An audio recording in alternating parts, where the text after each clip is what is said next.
യേശു N സ്വന്തം ഹല്ലേലൂയാ, എന്നോടെ ഭാഗ്യം ചൊല്ലിക്കൂടാ. പഴയതെല്ലാം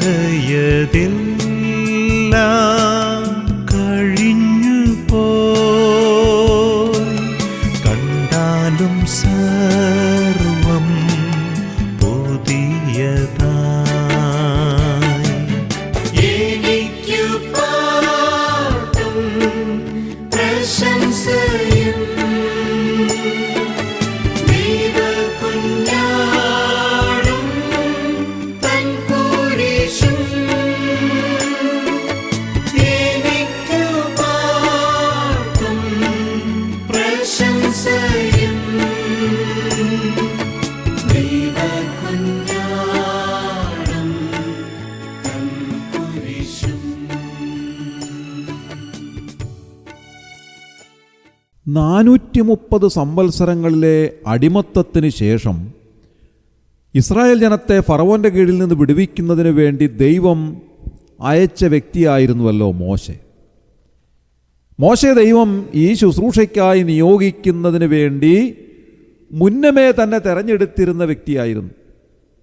മോശ വളരെ എളിമപ്പെട്ട ഒരു മനുഷ്യനായിരുന്നു. ചരിത്രം നമുക്കറിവുള്ളതായതുകൊണ്ട് കൂടുതൽ അതിലേക്ക് പോകാൻ ഞാൻ ആഗ്രഹിക്കുന്നില്ല. തൻ്റെ അമ്മായപ്പനായ ഇത്രോവിൻ്റെ ആടുകളെ മേയിച്ചുകൊണ്ട് ഹോരേബ് പർവ്വതത്തിലേക്ക് വരുമ്പോഴാണ് ദൈവം അവന് പ്രത്യക്ഷനാകുന്നത്. നാം വായിക്കുന്നത്, അവൻ ഒരു മുൾപ്പടർപ്പിൽ തീ കത്തുന്നത് കാണുന്നു. ആ മുൾപ്പടർപ്പിലേക്ക് നോക്കുമ്പോൾ അത്ഭുതാവഹമായ ഒരു കാഴ്ചയാണ് അദ്ദേഹം കാണുന്നത്. തീ കത്തുന്നുണ്ട്, പക്ഷേ ആ മുൾപ്പടർപ്പ് വെന്തുപോകുന്നില്ല. ഇത് സാധാരണയായി സംഭവിക്കാറുള്ള ഒരു കാര്യമല്ല. നമുക്കറിയാം, മുൾപ്പടർപ്പ് തീ പിടിച്ചു കഴിഞ്ഞാൽ വളരെ പെട്ടെന്ന് തന്നെ ആളിപ്പടരും, അതേപോലെ അത് കെട്ടുപോവുകയും ചെയ്യും. എന്നാൽ ഈ മുൾപ്പടർപ്പ് നിന്ന് കത്തുന്നതായ ഒരു കാഴ്ചയാണ് മോശ കാണുന്നത്. അതുകൊണ്ടാണ് ഇതെന്താണ് എന്ന് കാണാനായി അദ്ദേഹം അടുത്തേക്ക് ചെല്ലുന്നത്. അപ്പോൾ ദൈവം മോശയോട് സംസാരിക്കുന്നത് ദൈവമാണ് എന്നറിഞ്ഞു കഴിഞ്ഞപ്പോൾ മോശ ഭയപ്പെട്ടു. താൻ മുഖം മൂടിക്കൊണ്ട് ദൈവം മുൻപാകെ നിൽക്കുന്നതാണ് പുറപ്പാട് പുസ്തകം 3-ാം അധ്യായം 6-ാം വാക്യത്തിൻ്റെ അവസാന ഭാഗത്തിൽ നാം വായിക്കുന്നത്. 9-ാം വാക്യം മുതൽ നാം വായിക്കുമ്പോൾ കാണാൻ സാധിക്കുന്നതായ ഒരു കാര്യം, ദൈവം മോശയോട് പറയുകയാണ്, നീ വരിക, എൻ്റെ ജനത്തെ വിടുവിക്കുന്നതിന് വേണ്ടി ഞാൻ നിന്നെയാണ് തിരഞ്ഞെടുത്തിരിക്കുന്നത്. നീ ഫറവോൻ്റെ അടുക്കലേക്ക് ചെല്ലുക, ഞാൻ നിന്നോട് കൂടെ ഇരിക്കും. ഇവിടെ ശ്രദ്ധേയമായ ഒരു കാര്യം പറയുവാൻ ഞാൻ ആഗ്രഹിക്കുന്നു. ദൈവം നമ്മെ ഓരോരുത്തരെയും ഓരോ കാര്യങ്ങൾ ചുമതലപ്പെടുത്താറുണ്ട്. അതാത് സമയങ്ങളിൽ നാം അറിയാതെ നമ്മെ ഏൽപ്പിക്കുന്നതായ ഉത്തരവാദിത്തങ്ങൾ വളരെ അധികമാണ് എന്ന് കാണാൻ സാധിക്കും. മോശയെ ദൈവം ഒരു വലിയ ഉത്തരവാദിത്വം ഏൽപ്പിക്കുമ്പോൾ അവിടുന്ന് മോശയോട് പറയുന്നത് എന്താണ്? ഞാൻ നിന്നോട് കൂടെ ഇരിക്കും എന്നത്രേ. നീ ഒന്നുകൊണ്ടും പരിഭ്രമിക്കേണ്ടുന്ന ആവശ്യമില്ല, ഞാൻ നിന്റെ കൂടെയുണ്ട്. അതുകൊണ്ട് ധൈര്യത്തോടെ നിനക്ക് ഫറവോൻ്റെ മുൻപിൽ നിൽക്കുവാൻ സാധിക്കും. നോക്കുക, ദൈവം നമ്മെ ഓരോരുത്തരെയും ഓരോരോ സന്ദർഭങ്ങളിൽ പ്രത്യേകമായ ചില ദൈവിക ഉദ്ദേശങ്ങൾക്ക് വേണ്ടി നിയോഗിക്കുമ്പോൾ ഒരുപക്ഷേ നാം ഭയപ്പെടാറുണ്ട്, പരിഭ്രമിക്കാറുണ്ട്, നാം സംശയാലുക്കളാകാറുണ്ട്.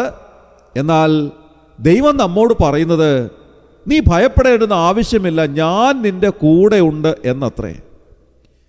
മോശ ഒഴികഴിവ് പറഞ്ഞ് മാറിപ്പോകുവാനായിട്ട് ശ്രമിച്ചു. എന്തൊക്കെയാണ് താൻ പറയുന്നത്? ഞാൻ വിക്കനാണ്, തടിച്ച നാവുള്ളവനാണ്, മുമ്പേ തന്നെയും അവിടുന്ന് അടിയനോട് സംസാരിച്ചതിന് ശേഷവും ഞാൻ വാക്സാമർഥ്യമുള്ളവനല്ല. അതുകൊണ്ട് അവിടുത്തേക്ക് ബോധിച്ച മറ്റാരെയെങ്കിലും അയക്കണമേ എന്ന് പറഞ്ഞ് മോശ അതിൽ നിന്ന് രക്ഷപ്പെടുവാനായിട്ട് ആഗ്രഹിക്കുന്നത് കാണാൻ കഴിയും. വാസ്തവത്തിൽ മോശയുടെ ചരിത്രം നാം നോക്കുമ്പോൾ മോശ ജീവനോടെ ഇരിക്കേണ്ടുന്നവനേ അല്ലായിരുന്നു. കാരണം മോശ ജനിച്ച സമയത്ത് എബ്രായരിൽ ജനിക്കുന്ന ആൺകുഞ്ഞുങ്ങളെ കൊന്നുകളയുവാനായിട്ട് ഫറവോൻ തീരുമാനിച്ചിരുന്ന സമയത്താണ് മോശ ജനിക്കുന്നത്. എന്നാൽ അവനെ കൊന്നുകളയാതെ ജീവനോടെ രക്ഷിക്കുവാൻ ദൈവത്തിന് തിരുമനസ്സായി. കാരണം എന്താണ്? ഇസ്രായേലിനെ ഫറവോന്റെ അടിമത്തത്തിൽ നിന്ന് വിടുവിക്കുന്നതിന് വേണ്ടി ദൈവം തെരഞ്ഞെടുത്ത വ്യക്തിയായിരുന്നു മോശ. ഇനി അത് മാത്രമല്ല, എബ്രായരുടെ ആൺകുഞ്ഞുങ്ങളെ കൊന്നുകളയുവാൻ ഏത് കൊട്ടാരത്തിൽ നിന്നാണോ ഉത്തരവ് പുറപ്പെടുവിച്ചത് അതേ കൊട്ടാരത്തിലേക്ക് മോശയെ കൊണ്ടുചെല്ലുകയാണ്. അവിടെ ഫറവോന്റെ പുത്രിയുടെ മകനായി വളർത്തപ്പെടുവാൻ ദൈവം മോശയെ അനുവദിക്കുന്നു. നോക്കുക, എത്ര അത്ഭുതാവഹമായി അസാധാരണമായ ഒരു ജീവിതമാണ് വാസ്തവത്തിൽ മോശയ്ക്ക് ലഭിക്കുന്നത്. ദൈവം നമ്മെ സംബന്ധിച്ച് ദൈവിക പദ്ധതി നടപ്പിലാക്കുന്നതിന് വേണ്ടി അസാധാരണമായ വഴികളിലൂടെ നമ്മെ നടത്താറുണ്ട് എന്നുള്ളത് ഇത്തരുണത്തിൽ വളരെയേറെ ശ്രദ്ധേയമാണ്.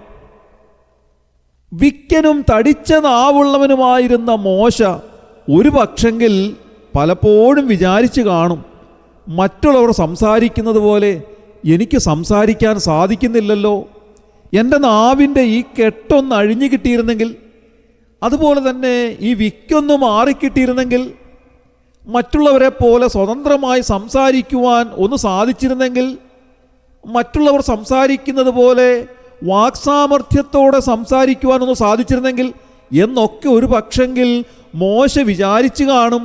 താൻ അതിൽ വല്ലാതെ ഒരു പക്ഷെങ്കിൽ സങ്കടമുള്ളവനായി നിരാശയുള്ളവനായി തീർന്നിരിക്കാം എന്ന് ഞാൻ വിചാരിക്കുന്നു. ഒരു പക്ഷെങ്കിൽ ആ നിരാശ കൊണ്ടായിരിക്കാം ദൈവം ആവശ്യപ്പെട്ടിട്ടും മോശ അതിന് വഴിപ്പെടാതെ ഇരുന്നത്. കാരണം ദൈവം മോശയോട് പറഞ്ഞു, അത്ഭുതകരമായ കാര്യങ്ങൾ ഇസ്രായേലിൻ്റെ മുൻപാകെ ചെയ്യുവാൻ തക്കവണ്ണം ഞാൻ നിന്നോട് കൂടെയുണ്ട്. 2 അടയാളങ്ങൾ മോശയ്ക്ക് കാണിച്ചു കൊടുത്തു. മാത്രമല്ല, വലിയവനായ ദൈവം മോശയോട് പറയുകയാണ്, നീ വിക്കനാണെന്നുള്ളത് ശരിയാണ്, പക്ഷേ ഞാൻ നിൻ്റെ വായോടുകൂടെ ഇരുന്ന് നീ സംസാരിക്കേണ്ടത് നിനക്ക് ഉപദേശിച്ചു തരും. ചെകിടനെയും കാഴ്ചയുള്ളവനെയും ഊമനെയും കുരുടനെയും ഒക്കെ ഉണ്ടാക്കിയത് ആരാണ്? ഞാൻ തന്നെ അല്ലയോ? അതുകൊണ്ട് നീ ധൈര്യമായി ചെല്ലുക, ഞാൻ നിന്നോട് കൂടെ ഇരിക്കും എന്ന് മോശയോട് ഉറപ്പായി ദൈവം പറഞ്ഞതുപോലും അംഗീകരിക്കാതെ മോശ ദൈവത്തെ നിരാകരിച്ചു പോകുവാൻ, ദൈവം ആവശ്യപ്പെട്ടതിനെ നിരസിക്കുവാനുള്ള കാരണം എന്തായിരിക്കാം? ഞാൻ കരുതുന്നത് മോശയ്ക്ക് ദൈവത്തോടുള്ളതായ ഒരമർഷം ഒരു പക്ഷെങ്കിൽ ഏതെങ്കിലുമൊക്കെ അവസരങ്ങളിൽ തൻ്റെ ജീവിതത്തിൽ താൻ ചിന്തിച്ച് കാണണം, എന്നെ ഇങ്ങനെ വിക്കനായി സൃഷ്ടിക്കുവാൻ, ഒരു തടിച്ച നാവുള്ളവനായി വാക്സാമർഥ്യമില്ലാത്തവനായി ദൈവം എന്തുകൊണ്ടാണ് സൃഷ്ടിച്ചത് എന്നൊക്കെ ഒരു പക്ഷെങ്കിൽ വിചാരിച്ച് ദൈവത്തോടുള്ളതായ ഒരു അമർഷം പലപ്പോഴും തൻ്റെ ജീവിതത്തിൽ വന്നെന്നിരിക്കാം. ആ അമർഷം പ്രകടിപ്പിക്കുവാനുള്ള ഒരു നല്ല അവസരം ഇപ്പോഴാണ് വീണ് കിട്ടിയത് എന്ന് ഒരുപക്ഷെ അദ്ദേഹം വിചാരിച്ചിരിക്കാം. എന്തായിരുന്നാലും ദൈവത്തോട് ഒഴികഴിവ് പറഞ്ഞ് താൻ മാറിപ്പോകുവാനും, ദൈവത്തോട് താൻ പറയുന്നത് അവിടുന്ന് മറ്റാരെയെങ്കിലും, അവിടുത്തേക്ക് ബോധിച്ച മറ്റാരെയെങ്കിലും ഈ കാര്യം ഏൽപ്പിക്കണമേ എന്ന് പറയുവാനായിട്ട് താൻ ആഗ്രഹിക്കുകയാണ്. ഇന്ന് രാവിലെ നമ്മിലേക്കൊന്ന് തിരിഞ്ഞു നോക്കുവാൻ ഈ ഒരു അവസരം വിനിയോഗിക്കുവാനിടയാകട്ടെ. ദൈവം പലപ്പോഴും നമ്മെ ഏൽപ്പിച്ചതായ പല ഉത്തരവാദിത്തങ്ങളുണ്ട്. അപ്പോഴൊക്കെ നാം ഒഴിഞ്ഞു മാറി കാണണം. ചിലതൊക്കെ ഒരുപക്ഷെ നാം ചെയ്തിട്ടുണ്ടാകാം, എന്നാൽ ഭൂരിഭാഗം കാര്യങ്ങളും നമുക്ക് ചെയ്യുവാൻ സാധിച്ചിട്ടില്ല എന്നുള്ളതായ ഒരു പരമാർത്ഥം തിരിച്ചറിയുവാൻ കർത്താവ് നമ്മെ സഹായിക്കട്ടെ. എന്തെല്ലാം കാര്യങ്ങൾ ദൈവം നമ്മെ ഏൽപ്പിച്ചിട്ടുണ്ടാവാം, അതെല്ലാം ചെയ്യുവാനോ അതെന്തൊക്കെയായിരുന്നു എന്നുള്ളത് മനസ്സിലാക്കുവാനോ പോലും ഒരു പക്ഷെങ്കിൽ നാം മെനക്കെട്ട് കാണണമെന്നില്ല. ദൈവം നമ്മോട് പറയുന്നത്, നിന്നെ സൃഷ്ടിച്ചവൻ ഞാനാണ്, നിന്റെ എല്ലാ കാര്യങ്ങളും അറിയുന്നവൻ ഞാനാണ്, നിന്റെ കഴിവുകളും കഴിവുകേടുകളും എനിക്കറിയാം, എന്നാൽ നിന്നെ കഴിവുറ്റവനാക്കുന്നത് ഞാനാണ്, നിന്റെ കൂടെ ഞാൻ എല്ലാ സമയത്തുമുണ്ട്. ഇത് തിരിച്ചറിയുവാൻ നമുക്ക് സാധിക്കുമോ പ്രിയമുള്ളവരെ? ഒരു പക്ഷെങ്കിൽ നാം മറ്റുള്ളവരുടെ അരികിലേക്ക് പോയി സുവിശേഷം അറിയിക്കുവാനായിരിക്കാം ദൈവം നമ്മോട് ആവശ്യപ്പെടുന്നത്. നമ്മുടെ കൂട്ടുകാരോട് കർത്താവിനെ പരിചയപ്പെടുത്തി കൊടുക്കുവാനായിരിക്കാം കർത്താവ് നമ്മെ സംബന്ധിച്ച് ആഗ്രഹിക്കുന്നത്. ഒരുപക്ഷെങ്കിൽ നാം മറ്റുള്ളവർക്ക് ഒരു തണലാകുവാനായിട്ടായിരിക്കാം ദൈവം നമ്മെ സംബന്ധിച്ച് ആഗ്രഹിക്കുന്നത്. അനേകർക്ക് സഹായം നൽകുന്ന ഒരു വലിയ സങ്കേതമായി ഒരുപക്ഷെ ദൈവം നമ്മെ പ്രയോജനപ്പെടുത്തിയെന്നിരിക്കാം. അതുമല്ലെങ്കിൽ ദൈവമക്കൾക്ക് വേണ്ടി പ്രാർത്ഥിക്കുവാനുള്ളൊരു ശുശ്രൂഷയായിരിക്കാം നമ്മെ ഏൽപ്പിച്ചിരിക്കുന്നത്. എന്തായിരുന്നാലും നമ്മെ അതാത് സമയങ്ങളിൽ ഏൽപ്പിക്കുന്നതായ ഉത്തരവാദിത്തങ്ങളിൽ നിന്ന് ഒഴിഞ്ഞു മാറുവാൻ പലപ്പോഴും നാം വ്യഗ്രത കാണിക്കുന്നു. എന്നാൽ ദൈവവചനം നമ്മോട് പറയുന്നത് നമ്മെ സംബന്ധിച്ചുള്ളതായ ദൈവഹിതം എന്താണെന്ന് തിരിച്ചറിഞ്ഞ് അത് ചെയ്യുവാൻ നമുക്ക് സാധിക്കണം എന്നുള്ളത് തന്നെയാണ്. നമ്മളൊക്കെ വിചാരിച്ചിരിക്കുന്നത് പോലെ എല്ലാ ഗുണഗണങ്ങളും എല്ലാ യോഗ്യതകളും ഉള്ളവരെ അല്ല ദൈവം വളരെ പ്രധാനപ്പെട്ടതായ കാര്യങ്ങൾ പലതും ഏൽപ്പിക്കുന്നത്. വിക്കനെയും തടിച്ച നാവുള്ളവനെയും അന്ധനെയും ചെകിടനെയും ഊമയെയും ഒക്കെ ദൈവം ഒരുപാട് കാര്യങ്ങൾ ഏൽപ്പിക്കുന്നു എന്നുള്ളത് തിരിച്ചറിയുവാൻ നമുക്ക് സാധിക്കണം. ജനിച്ച 6-ാമത്തെ ആഴ്ചയിൽ തന്നെ ഒരു മെഡിക്കൽ എററിനെ തുടർന്ന് 2 കണ്ണിൻ്റെയും കാഴ്ച നഷ്ടപ്പെട്ട ഒരു സഹോദരിയായിരുന്നു ഫാനി ജെ ക്രോസ്ബി. അവർ ജീവിതത്തിൽ ഒന്നും കാണുവാൻ അവർക്ക് സാധിച്ചിട്ടില്ല. തികഞ്ഞ ഭക്തയായ വിശ്വാസിയായ ആ മാന്യ സഹോദരി എന്താണ് ചെയ്തതെന്നറിയാമോ? 8000-ത്തിലധികം പാട്ടുകൾ ദൈവനാമത്തിനു വേണ്ടി എഴുതുകയും ട്യൂൺ ചെയ്യുകയും ചെയ്തു. അതിൽ എടുത്തു പറയത്തക്ക ഒരു പാട്ടാണ് ബ്ലസ്സഡ് അഷ്വറൻസ് എന്ന് തുടങ്ങുന്നതായ ഗാനം. നാം മലയാളത്തിൽ അതിൻ്റെ പരിഭാഷയുണ്ട്, യേശുവൻ സ്വന്തം ഹല്ലേലൂയ എന്നുടെ ഭാഗ്യം ചൊല്ലിക്കൂടാ. നോക്ക്, 2 കണ്ണിൻ്റെയും കാഴ്ച നഷ്ടപ്പെട്ട മാന്യ സഹോദരി പറയുകയാണ്, യേശു എൻ്റെ സ്വന്തമായതുകൊണ്ട് എൻ്റെ ഭാഗ്യം എനിക്ക് ചൊല്ലിക്കൂടാ. അതാണ് വാസ്തവത്തിൽ ഒരു വലിയ സാക്ഷ്യം എന്ന് പറയുന്നത്. ദൈവം തന്നെ എടുത്ത് ഉപയോഗിച്ചത് 2 കണ്ണിനും കാഴ്ചയില്ലാതിരിക്കെ അന്ധയായ ആ ഒരു സ്ഥിതിയിൽ ദൈവനാമത്തെ ലോകത്തിൻ്റെ മുൻപാകെ വരച്ചു കാട്ടുന്നതിന് വേണ്ടിയായിരുന്നു. ആ പാട്ട് ഇങ്ങനെയാണ്, Blessed assurance, Jesus is mine. Oh, what a foretaste of glory divine, heir of salvation, purchase of God, born of His Spirit, washed in His blood. This is my story, this is my song, praising my Savior all the day long. This is my story, this is my song, praising my Savior all the day long. നമ്മുടെ കണ്ണുകളെ അടയ്ക്കാം, പ്രാർത്ഥിക്കാം. ക്രിസ്തുയേശുവിലൂടെ അതിവാത്സല്യമായി ഞങ്ങളെ സ്നേഹിക്കുന്ന സ്വർഗീയ പിതാവാൻ നല്ല ദൈവമേ, അനുഗ്രഹകരമായ ദിവസത്തിനായി ഞങ്ങൾ നന്ദിയോടെ സ്തോത്രം ചെയ്യുന്നു. ഇന്ന് രാവിലെ ഉണരുവാൻ ഞങ്ങളെ സഹായിച്ചതിനായി ഞങ്ങൾ നന്ദി പറയുന്നു.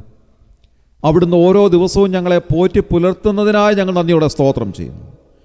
അവിടുന്ന് ഞങ്ങളെ അതാത് സന്ദർഭങ്ങളിൽ ഓരോരോ ഉത്തരവാദിത്വങ്ങൾ ഏൽപ്പിച്ചിട്ടുണ്ട് എന്നുള്ളത് തിരിച്ചറിയുവാൻ ഞങ്ങളെ സഹായിക്കണമേ എന്ന് പ്രാർത്ഥിക്കുന്നു. കർത്താവേ, ഞങ്ങളുടെ ഭാഗത്ത് കഴിവുകേടുകൾ, കുറവുകൾ, ബലഹീനതകളൊക്കെ ഉണ്ടെങ്കിലും അവിടുന്ന് ഏൽപ്പിച്ചിരിക്കുന്ന ഉത്തരവാദിത്തങ്ങൾ ഉപേക്ഷ വിചാരിക്കാതെ ചെയ്യുവാൻ ഞങ്ങളെ സഹായിക്കണമേ എന്ന് പ്രാർത്ഥിക്കുന്നു. അവിടുന്ന് ഞങ്ങളുടെ കൂടെ ഇരിക്കാമെന്നുള്ള വാഗ്ദത്തം നൽകി ഞങ്ങളെ ബലപ്പെടുത്തുന്നത് തിരിച്ചറിയുവാൻ ഞങ്ങളെ സഹായിക്കണമേ കർത്താവേ.